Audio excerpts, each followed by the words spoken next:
Baik, bismillahirrahmanirrahim. Nah, saya akan share, ya, saya akan share terlebih dahulu.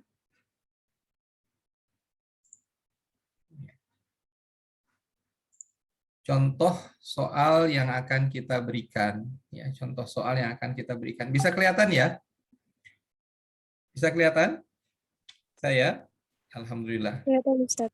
Nah, ini contoh soal ini kita mengambil simulasi dari sebuah industri kuliner, ya, industri kuliner, ataupun resto ataupun kafe, ya, ataupun kafe. Nah,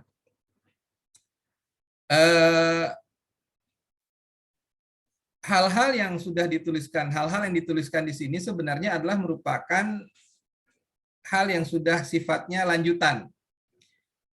Kenapa kita katakan ini sudah merupakan lanjutan? Karena poin-poin yang ataupun indikator-indikator yang masuk ke dalam kategori SWOT-nya itu sudah diidentifikasi. Ya, jadi strength-nya sudah diketahui, ya, apa-apa saja indikator yang terkait dengan strength tadi. Kemudian setelah itu dari sisi weakness-nya juga sudah diketahui poin-poin apa yang menjadi indikator dari weakness-nya. Kemudian juga sudah diketahui indikator terkait dengan opportunity, indikator terkait dengan masalah threat-nya. Nah, pertanyaannya sekarang adalah dari mana kita bisa dapatkan indikator-indikator ini? Bagaimana cara kita untuk mendapatkan indikator-indikator ini? Ada yang bisa jawab? Dari mana kita tahu bahwa yang menjadi kekuatan kita adalah high growth, kemudian social media influence, expanding market, diversity, professional workforce, rate of return, reliable supplier, high cost. Dari mana kita mendapatkan informasi-informasi ini?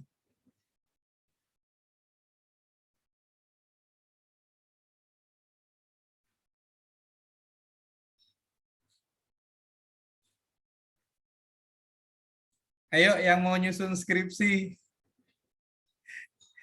yang mau bikin tugas akhir, dari mana kita mendapatkan informasi ini bahwa inilah kekuatan kita, inilah kelemahan kita, inilah opportunity-nya, ini adalah ancamannya. Ya. Saya mungkin tidak perlu mengulas lagi ya bahwa strength itu adalah yang sifatnya faktor-faktor internal atau eksternal? Internal, Pak. Baik. Ya, strength itu adalah faktor-faktor internal. Weakness itu juga faktor Internal. Kemudian ada opportunity dan threat. Ya, opportunity dan threat. Ya, threat ini, opportunity dan threat ini adalah faktor eksternal. Faktor eksternal. Oke. Jadi pertanyaannya tadi, dari mana nih kita dapat ini nih? Hal-hal yang kemudian kita masukkan sebagai bagian dari strength. Hal-hal yang kemudian kita masukkan sebagai bagian dari weakness. Dari mana kita dapatkan indikator-indikator ini? Dari suatu proyek bisnis kita, Sir. Apa? Dari suatu proyek bisnis kita. Dari proyek bisnis, oke. Untuk memastikan seberapa baik kinerja kita gitu dalam sebuah proyek itu berdasarkan proyek di awalnya. Baik. Informasi ini kita dapat dari siapa nih? Bahwa dari per divisi, Pak. Hah? Per divisi. Per divisi? Divisi Laporan. siapa? Baik dari akuntan atau operasional dan sebagainya, Pak. Nah, itu apa?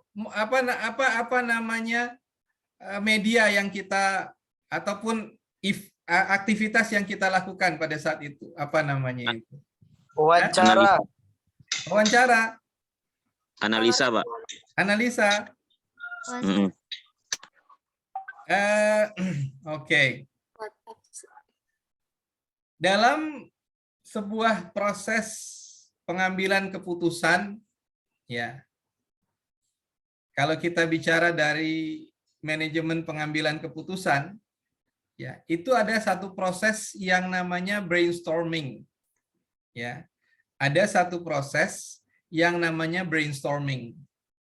Ya. Apa itu proses brainstorming?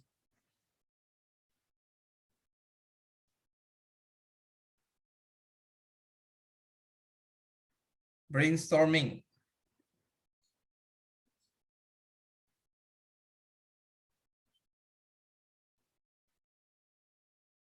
Apa itu? Apa itu brainstorming? Ini Pak, mengumpulkan gagasan atau ide-ide. Ya, mengumpulkan pendapat. Ya, karena nantinya bisa berupa ide, bisa berupa opini atau apa saja. Jadi target dari brainstorming ini adalah mengumpulkan informasi sebanyak mungkin. Ya, mengumpulkan informasi sebanyak mungkin. Nah, yang harus kita pahami adalah brainstorming itu adalah part of decision making process. Dia adalah merupakan bagian dari proses pengambilan keputusan. Dia bukanlah proses pengambilan keputusan itu sendiri. Karena ada orang yang kadang salah kaprahnya begini, oke, kita mau ngambil keputusan nih, kita brainstorming dulu dan berharap dari brainstorming itu kita memutuskan sesuatu. Nah, ini yang harus kita koreksi. Jadi brainstorming, ya, output dari brainstorming itu, ya, output dari brainstorming itu bukan keputusan, tapi output dari brainstorming itu adalah kita mendapatkan banyak hal, banyak ide, ya kan, banyak opini atau banyak indikator. Objektif dari brainstorming itu.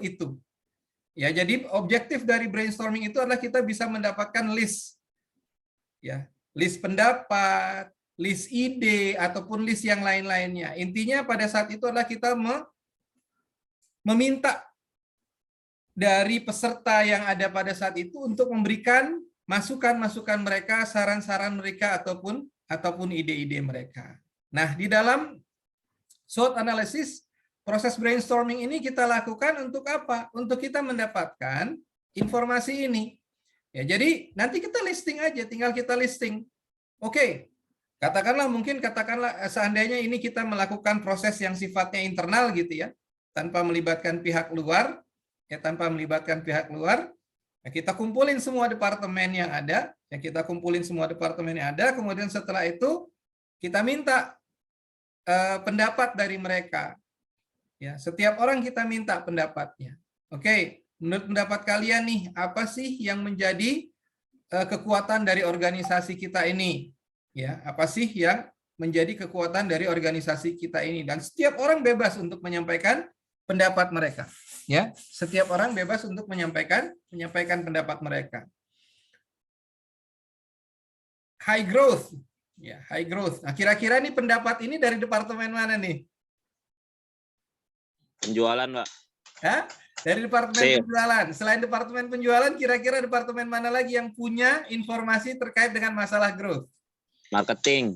Marketing. Yang mana lagi yang punya informasi tentang growth? Produksi. Produksi. Kalau sifatnya consolidated, biasanya bicara tentang high growth ini kita dapatkan informasinya dari departemen mana? Yang bisa melihat segala sesuatunya secara lebih secara lebih komprehensif. Data itu biasanya terkumpul di mana? Kalau data angka-angka itu biasanya terkumpul di departemen mana tuh? Keuangan. Betul. Ya. Jadi kalau mau simple, tanya aja sama orang keuangan, gimana perkembangan kita? Dia punya data-data itu semua. Jadi biasanya kalau kita bicara tentang growth, ya, itu orang keuangan. Nggak salah, marketing mungkin mereka melihat dari sisi market share-nya. Ya, orang operation mungkin mereka melihat dari sisi penambahan produksinya, ya kan? Orang yang diproduksi juga, orang di operation mungkin pertambahan dari sisi produk yang bisa dijual, mungkin itu juga dari departemen sales atau dari departemen yang lain, ya. Tapi kalau kita mau melihat laporan ini secara terkonsolidasi, mencakup semuanya, biasanya itu kita dapatkan dari Departemen Keuangan, Departemen Finance ya. Finance and Accounting. Biasanya ini dapatnya dari situ. Nah, terus ada ini nih, social media influence. Kira-kira ini pendapatnya siapa nih? Departemen mana ini? Social media influence. Marketing, Pak. Marketing, oke. Expanding market. Kira-kira dari mana nih expanding market? Itu ada kata kuncinya tuh, market. Jadi ya, ini dari Departemen Marketing, ya, diversity, keberagaman, ya. Keberagaman di sini bisa dalam bicara tentang apa? Biasanya kalau kita bicara tentang manajemen diversity, itu departemen mana tuh yang bicara tentang manajemen diversity? Operasional, Pak. Hah? Operasional. Manajemen operasional? Diversity management. Dalam change management itu biasanya dibahas itu, diversity management. Kalian udah dapat kuliah manajemen perubahan kan ya? Belum, Pak. Nggak Belum? ada. Oh, nggak ada ya? Nggak ada, Pak. Oh, sayang sekali ya. Ya, oke. Nanti bisa dijadiin bahan tuh buat ngomong sama Pak Abdi. Bisnis itu harus bicara tentang perubahan. Diversity management itu biasanya ada di Departemen HR. Ya, jadi bagaimana mereka mengelola perbedaan-perbedaan yang baik itu perbedaan latar belakang budaya, ya kultur ataupun yang lain-lainnya, ya itu biasanya menjadi PR-nya Departemen HRD, ya. Kemudian ada tadi yang poin 5 professional workforce, ya. Professional workforce itu biasanya kita dapatkan juga informasi ini dari Departemen HRD. Kemudian rate of return. Nah, ini mah jelas banget kalau rate of return itu siapa itu yang biasanya kasih tahu tentang rate of return? Orang finance ya, orang keuangan. Reliable supplier. Reliable supplier itu dari mana kita dapat informasinya? Bisa dari orang operasional, ya. High cost distribution network, ya. Nah, itulah tadi ya kita sampaikan bahwa yang pertama kita lakukan prosesnya adalah proses brainstorming dulu. Ya, brainstorming untuk mencari informasi apa sih yang terkategori sebagai strength-nya kita. Ya, mungkin ada beberapa informasi yang masuk yang sama, kemudian kita kelompok-kelompokkan, dari situ kita akan bisa mendapatkan lebih kurangnya berapa indikator yang nanti akan masuk sebagai strength-nya kita atau kekuatan kita. Begitu selanjutnya. Ya, begitu selanjutnya juga ketika kita mendefine apa yang menjadi indikator-indikator dari weakness-nya kita, ya, kita lakukan proses brainstorm itu, ya kita dapatkan informasi-informasi ini. Ya, kelemahannya umpama di sini ada strict chain of command, ya kan? Market share per product, turnover period, diversity, cash flow, lower profit. Nah, di dalam brainstorming kita ini, ya, di dalam brainstormingnya kita ini sangat memungkinkan terjadi ada persamaan. Contoh umpamanya apa? Ini ada diversity 2. Ada yang mengatakan diversity itu sebagai kekuatan kita, ada yang mengatakan diversity itu sebagai kelemahan kita. It's okay. Nggak apa-apa. Karena ini nanti tergantung persepsi dari masing-masing kita, ya. Sepanjang mereka kemudian memiliki basis di dalam menyampaikan hal tersebut, itu bisa kita terima. Sehingga nanti kita bisa lihat, oh apa maksudnya diversity di sini, apa maksudnya diversity di sini. Kemudian ketika itu kita petakan di dalam diagram SWOT-nya kita, mana yang nanti akan lebih berpengaruh, ya kan? Mana yang nanti akan lebih berpengaruh, diversity di sinikah atau diversity yang di sini. It's okay, ya. Jadi brainstorming, ya, brainstorming itu jangan ada kata-kata yang kita katakan membatasi. Ya, yang namanya brainstorming itu dibuka kesempatan seluas-luas mungkin untuk orang menyampaikan apa yang menjadi pendapat mereka. Ya, dibuka kesempatan seluas-luasnya untuk menerima masukan-masukan, ide-ide dari semua kita. Ya, nah itulah caranya. Ya, itulah caranya. Jadi ada kita lakukan brainstorming, kemudian kita lihat dan kemudian langsung kita masukkan di sini. Ya, kita masukkan di sini. Dan ketika kita memasukkan ini, itu belum dilandaskan kepada pendapat yang terbanyak, tidak. Ya, ini masukin aja udah. Ya. Ini kita masukkan saja. Karena proses untuk untuk analisanya nanti itu ada proses pada tahapan berikutnya. Ya, jadi poin-poin yang ada yang menjadi indikator di sini adalah poin-poin yang memang murni dari brainstorming kita dan belum ada gradingnya di situ. Ya, belum ada gradingnya di situ. Mana yang nomor 1, nomor 2, nomor 3 belum ada. Ya, belum ada gradingnya di situ. Dan juga tidak usah dipaksakan di sini harus ada di grading, tidak. Ya, nah itu yang perlu kita pahami di awal. Ya, itu yang perlu kita pahami di awal bahwa ketika kita mengambil indikator-indikator ini, ya, itu dibuat seobjektif mungkin dan belum ada di situ pengklasifikasian. Ya, mana yang nomor 1, mana yang pendapat yang paling banyak, mana yang paling sedikit, enggak. Ya, semuanya dimasukkan saja ke sini, paling kita klasifikasi berdasarkan kemiripan. Ya, jadi kalau ada ide ataupun ada masukan-masukan yang sama, yaitu kita jadikan sebagai satu definisi atau satu indikator. Oke, sampai di sini ada pertanyaan? Sampai di sini ada pertanyaan? Belum, Mbak. Belum, baik. Nah, kemudian kita lanjutkan, ya. Di dalam pengolahan data ini nanti, ya, pengolahan data ini nanti, biasanya kita akan memasukkan 2 faktor di situ. Ada yang kita katakan sebagai faktor integrity, atau biasanya kita sebut juga dengan bobot. Ya, silahkan kita memilih istilah mana yang akan kita pergunakan, apakah itu integrity ataupun itu kita katakan bobot. Ya, silahkan kita sebentar.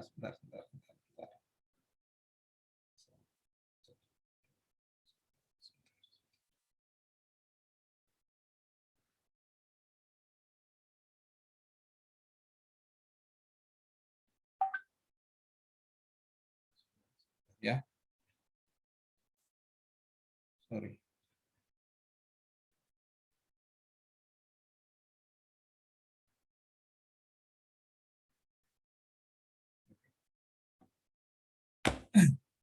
Ya, boleh silahkan kita menggunakan istilah yang mana, boleh integrity, boleh bobot, ya, boleh integrity, boleh bobot, ya. Yang jelas, apa sih dari mana sih kita mengambil data ataupun mengambil masukan terkait dengan masalah integrity ini ataupun pembobotan ini, ya. Biasanya integrity ataupun bobot itu kita mengambil dari pendapat para ahli, ya. Jadi proses penilaian ataupun proses evaluasi yang kita lakukan terkait dengan masalah pembobotan ataupun integrity ini, kita mengambilnya dari pendapat para ahli. Bisa secara langsung kita masukkan, bisa secara langsung kita dapatkan dari ahli tersebut, atau bisa juga dari literatur yang kita punya, ya, literatur yang kita punya. Tapi yang paling baik adalah ketika kita langsung kemudian bertanya kepada expert tadi, ya, kita langsung bertanya kepada expert tadi, ya. Nah, sementara bicara tentang rating, ya, rating ini adalah informasi yang kita dapatkan dari siapa? Dari customer, ya. Informasi yang kita dapatkan dari customer. Ya. Informasi yang kita dapatkan dari customer. Siapa yang kita maksudkan dengan customer? Konsep customer ini ada yang namanya external customer, ada yang namanya internal customer. Ya, ada yang namanya external customer, ada yang kita kenal dengan internal customer. Siapa itu internal customer? Internal customer itu adalah departemen-departemen yang saling terkait di dalam sebuah proses supply chain. Ya, sebuah proses di dalam sebuah organisasi. Ya. Jadi siapa yang menjadi suppliernya, siapa yang menjadi customernya. Contoh begini umpamanya. Siapa yang mensuplai informasi terkait dengan masalah absensi? Oh, itu Departemen HRD. Ya, Departemen HRD itu sebagai suppliernya. Departemen-departemen lain itu sebagai customernya. Nah, inilah yang kita sebut dengan konsep internal customer. Artinya HRD harus bisa memberikan informasi terkait dengan masalah absensi kalau seandainya itu ditanyakan oleh departemen yang lain, ya. Baik, saya mohon izin sebentar karena saya ada janji jam 8.45 ini, ya. Kita break sebentar, saya minta waktu 10-15 menit ya. Baik, Ustaz. Siap.